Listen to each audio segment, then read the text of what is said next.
তিনি যখন রোদের মাঝে খোলা আকাশের নিচে হাঁটতেন, সাহাবারা তাকিয়ে দেখতেন আমরা ভীত সন্ত্রস্ত, আমরা এই রোদের মাঝে বাইরে যেতে চাই না, যেখানে ধান দিলে খই হয়ে যাবে, চাল দিলে মুড়ি হয়ে যাবে। প্রচন্ড গরমের মাঝে তিনি হাঁটেন কেমনে? অবাক বিশ্বের উপরের দিকে তাকিয়ে দেখতেন নবী হেঁটে যায়, আর নবীর মাথার উপরে একটা মেঘের টুকরা ছায়া হয়ে হয়ে পাশে পাশে যায়। এবড়ো থেবড়ো পাথরগুলোর উপর দিয়ে আমার নবী যখন হাঁটতেন, পাথরের কোনা বের হওয়া পাথরে সবাই হাঁটতে ভয় পেতেন, অথচ নবী সেই এবড়ো থেবড়ো পাথরের উপর দিয়ে হেঁটে যেতেন। তারা চিন্তা করতেন নবীর কদমের নিচে এই শক্ত পাথর পড়লে উনি কি ব্যথা পান না?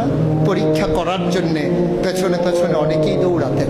দৌড়ে দৌড়ে নবীর কদম মুবারকের নিচে যে পাথর পড়ে গিয়েছিল ওরা হাতে তুলে দেখতেন নবীর কদমের সম্মানে শক্ত পাথর তুলার মতো নরম হয়ে গেছে।